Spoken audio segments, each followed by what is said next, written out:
y realmente es un gusto personal participar en la presentación de nuestra siguiente ponente, que es la doctora Brenda Cecilia Padilla Rodríguez. No omito mi presentación, yo he sido estudiante en primer lugar y compañero del doctor Sebastián Figueroa Rodríguez. Hemos trabajado proyectos conjuntos y me hizo el honor de invitarme a ser presentador de esta conferencia. Así que les agradezco, saludo a todos los compañeros, entre quienes veo personas con las que también he convivido en diferentes espacios académicos. Y sin más paso a hacer la presentación de la doctora Brenda Cecilia Padilla Rodríguez, que nos ofrecerá la siguiente conferencia. En primer lugar, leo su currículum. La doctora Brenda Cecilia Padilla Rodríguez es docente, investigadora y consultora. Trabaja en la Universidad Autónoma de Nuevo León, la Universidad Da Vinci y la Universidad Abierta de Cataluña. Es miembro del Sistema Nacional de Investigadores. Apoya a organizaciones en todo el mundo que desean optimizar sus prácticas de aprendizaje usando tecnologías. Como ven, es una breve semblanza de la experiencia de la doctora en un ámbito y ella nos participará la información que preparó para su ponencia, que se titula Educación en México durante el COVID-19. Aprendizaje en línea o enseñanza remota de emergencia. Como verán, el subtítulo de la ponencia es muy sugerente y creo que será muy interesante para todos nosotros escucharla. En cuanto a la mecánica, como le comento a la doctora Padilla, que dispondrá de 25 minutos aproximadamente para desarrollar su conferencia y dejaremos 5 minutos para el planteamiento de preguntas o comentarios que, de acuerdo a la dinámica de este tipo de eventos, les sugiero irlas planteando en el chat para que al final las que alcancen a ser contestadas de forma virtual por la doctora en este momento, pues así lo haremos, y no seguiremos el mismo expediente de solicitar que sean respondidas posteriormente o incluso por correo electrónico. Una vez hecha esta presentación, cedo el uso de la voz a la doctora Padilla. Hola, buenas tardes a todos. Muchas gracias por tenerme aquí, gracias por la presentación. Pues vamos a hablar de COVID. El COVID llegó y nos trastornó todo, en muchos ámbitos. En el ámbito educativo, se vieron afectados en el mundo más de 1.7 billones de estudiantes y en México más de 37.5 millones de estudiantes. Un montononal. Nos puso en esencia la educación de cabeza. Y entonces, cuando esto pasa, una exalumna mía de maestría, que se llama Marisol Salazar, llega conmigo y me dice, quiero hacer un estudio educativo. Y estamos pensando sobre qué estudiar. Y eventualmente, como empezó lo de la pandemia, decidimos enfocarnos en cómo los docentes habían cambiado sus prácticas educativas ante la pandemia.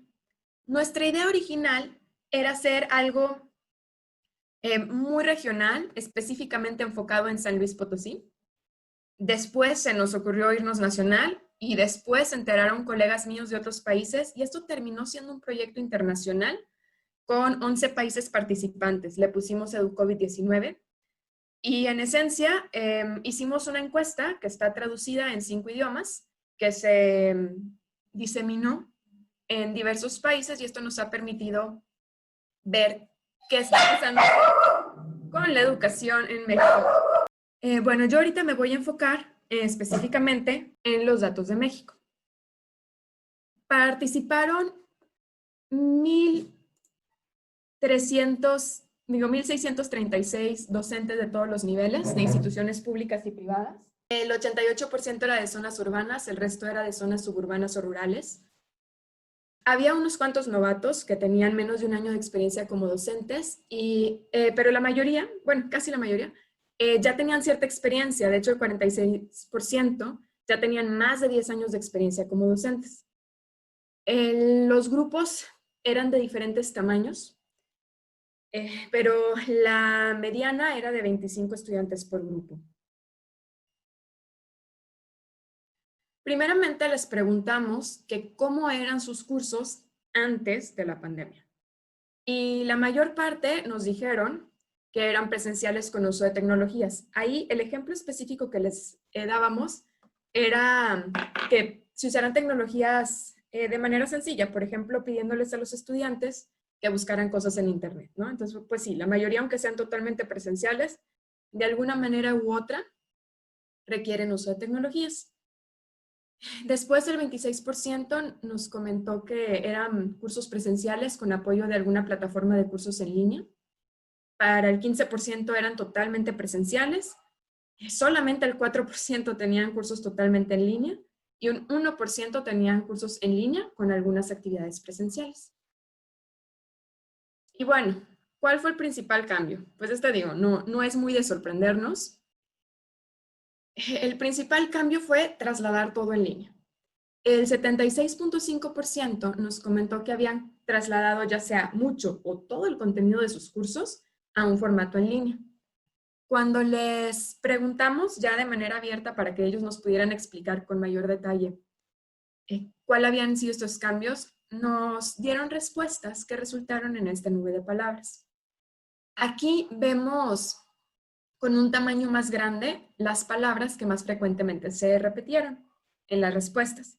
Y como pueden ver aquí, pues luego se ve, ¿no? Uso de tecnologías en línea, plataformas, bueno, que les faltaba tiempo para hacer las cosas, tecnologías, virtual totalmente, virtual, internet. Aquí cambiar la forma de aprendizaje, adaptación.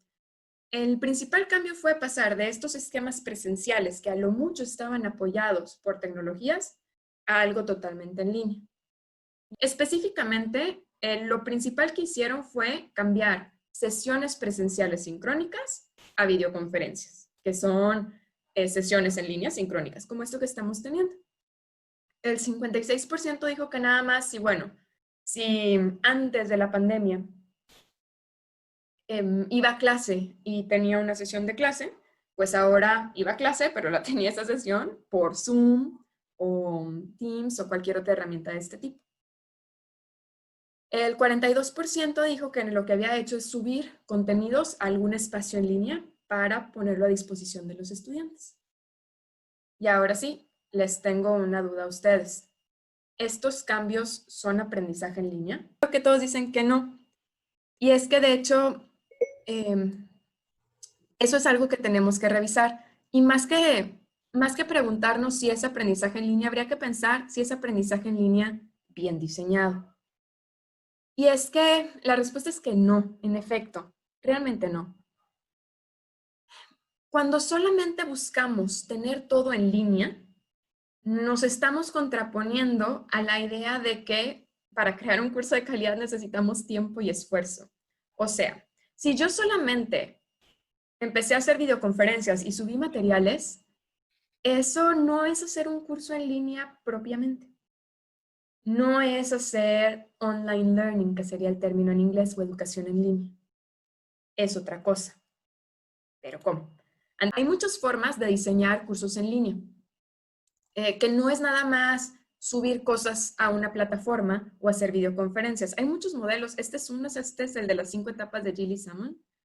Y si se fijan, pues más o menos así va la cosa. O sea, ella plantea que hay 5 etapas que se tienen que considerar cuando hacemos un curso en línea, porque las personas van a atravesar por esas 5 etapas. Empezamos con el acceso y motivación, pasamos por la socialización en línea, después el intercambio de información, después la construcción de conocimiento y finalmente el desarrollo. Y conforme se va avanzando en las etapas, van cambiando las necesidades de soporte técnico y también pedagógico. Por tanto, los maestros tenemos diferentes roles que asumir en las diferentes etapas. Y este es uno de tantos modelos. Cuando hacemos aprendizaje en línea propiamente, un curso en línea tipo bien, de alta calidad, tenemos que considerar este tipo de cosas. No nada más subir materiales o hacer videoconferencias. Pero bueno, entonces, ¿qué estamos haciendo, no? Si lo que estamos haciendo con estas videoconferencias y subir materiales en línea no es aprendizaje en línea, entonces, ¿qué es? Y bueno, la respuesta que se propone es enseñanza remota de emergencia. Y noten que dice enseñanza, no aprendizaje. Y es que son diferentes. O sea, por un lado, tenemos el aprendizaje en línea, que está planeado de inicio, o sea, un curso que desde que se conceptualizó, se pensó que iba a ser impartido en una modalidad en línea, de forma que todas sus características y sus componentes están alineados con este formato de entrega. Y por otro lado, tenemos enseñanza remota de emergencia, que ahorita les voy a decir exactamente qué es.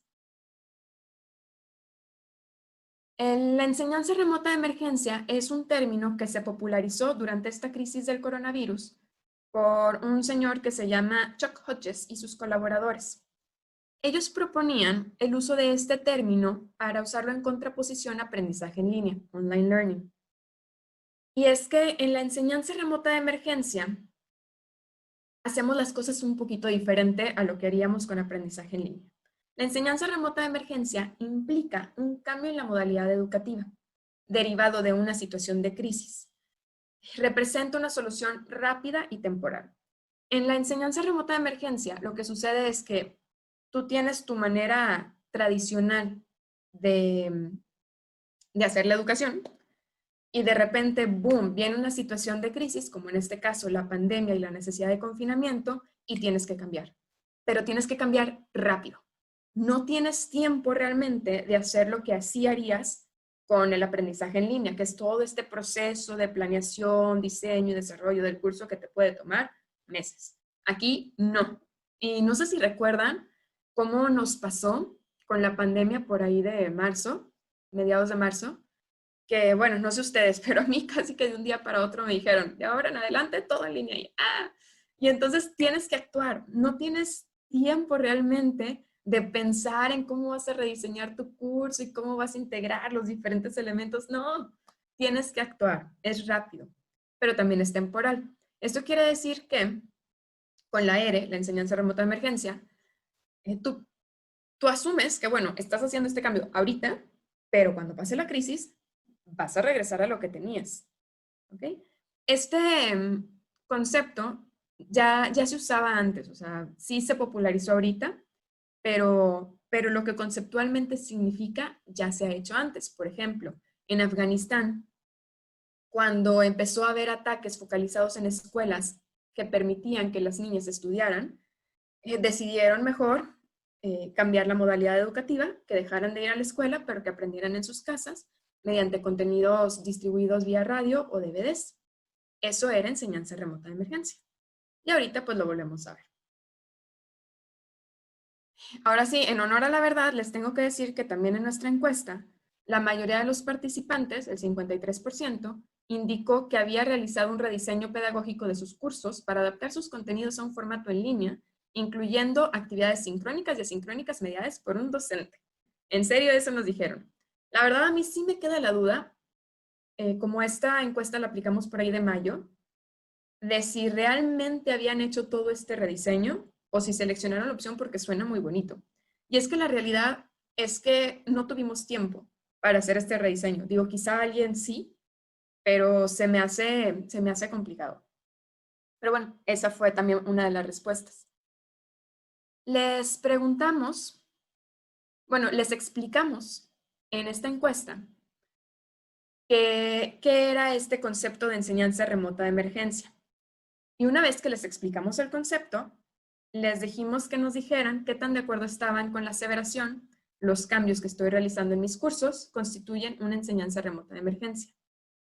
Y fue bien interesante, si se fijan, la mayoría, que es como un 53, 54%, no más, sí, 55%, por ciento indican que están de acuerdo con eso, que lo que están haciendo es enseñanza remota de emergencia. Acuérdense, cambio de modalidad rápido, con miras a que sea temporal y que se regrese a lo que se tenía antes de la crisis una vez que esta termine.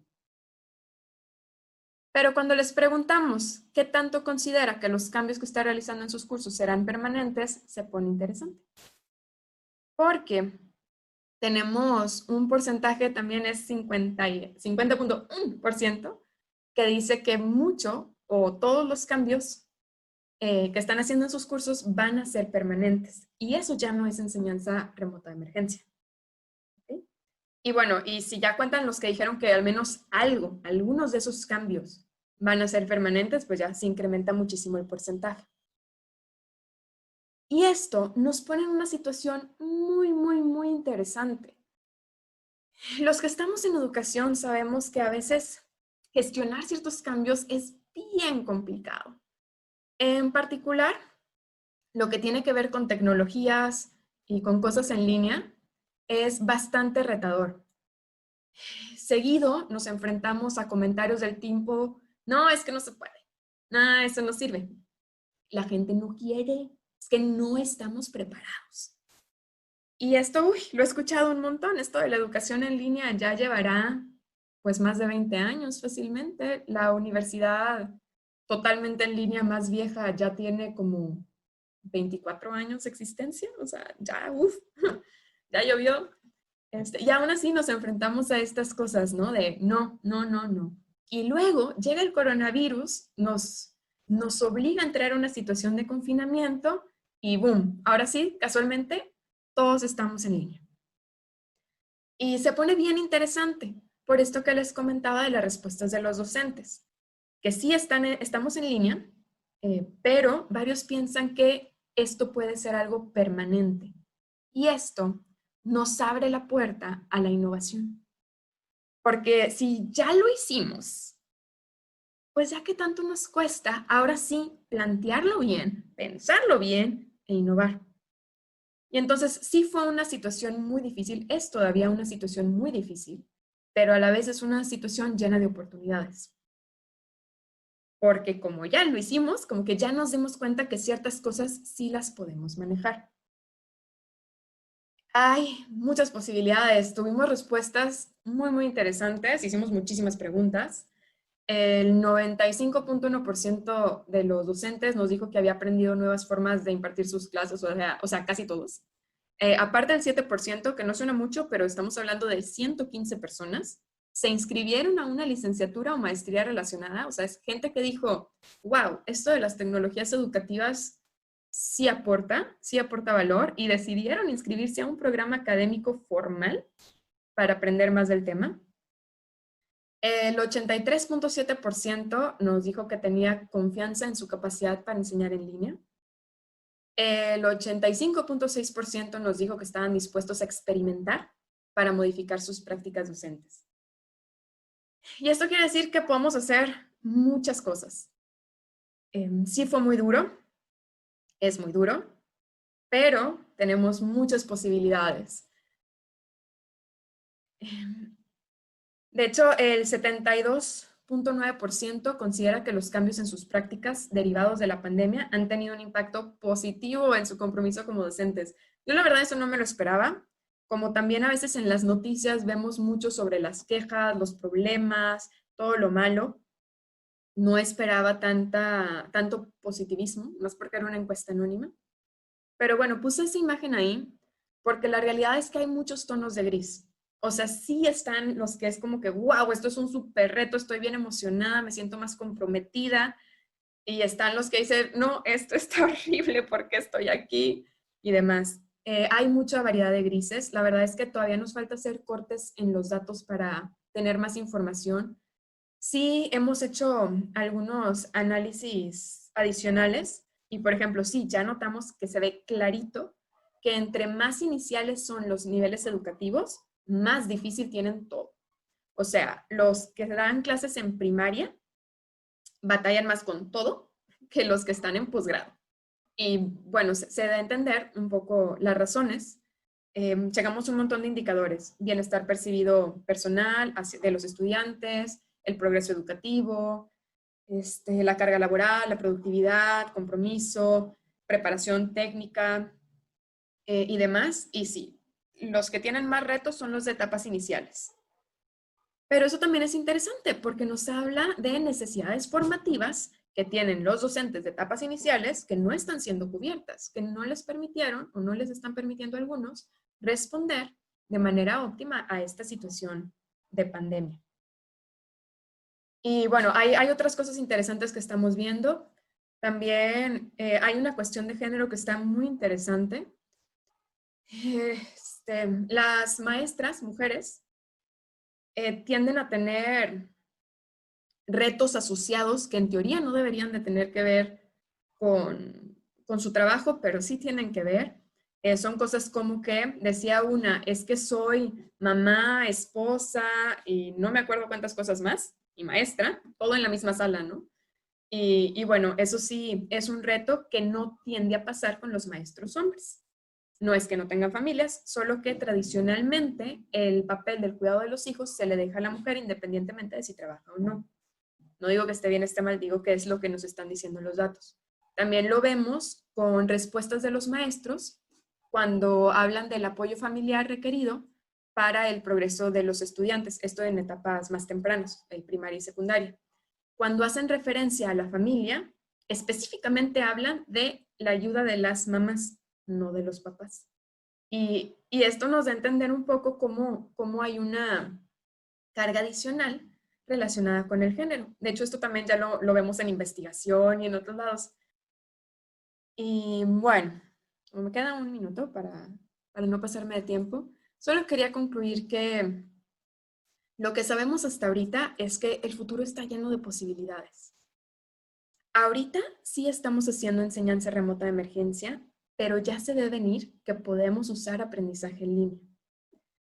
Sí empezamos a hacer cambios a ver cómo podíamos, pero ya se ve venir que la gente está razonando más y no solo razonando, sino informándose más sobre cómo hacer estos cambios de maneras más eficientes y efectivas. Y eso puede llegar a ser muy positivo. Realmente sí es una oportunidad. Y bueno, ahora sí ya veo que tengo son las 3:25, 45 minutos.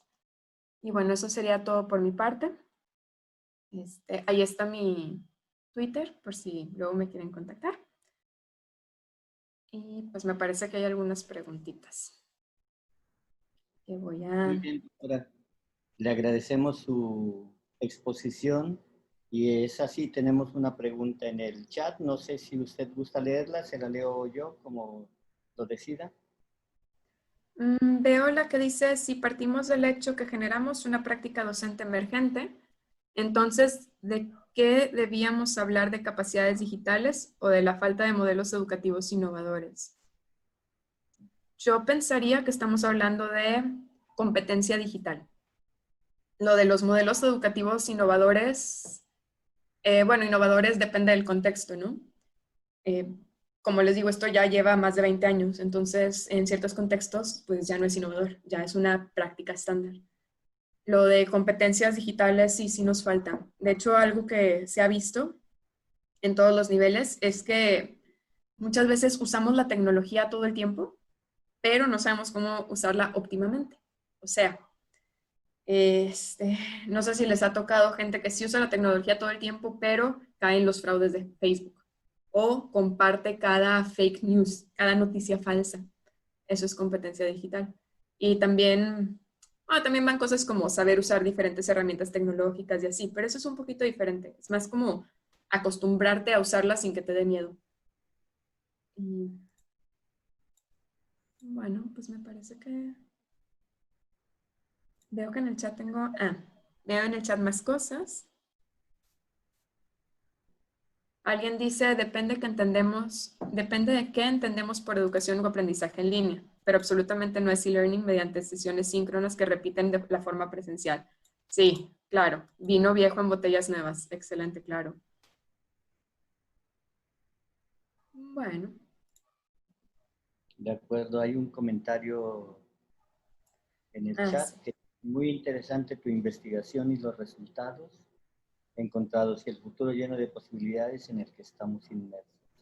De Pati Velázquez.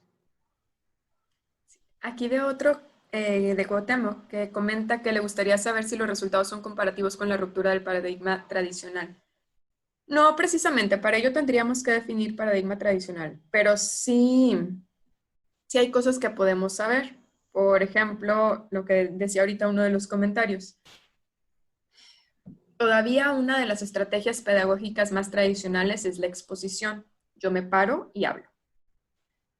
cuando tú haces eso en línea en videoconferencia, pues es lo mismo. No es tanta ruptura, ¿eh?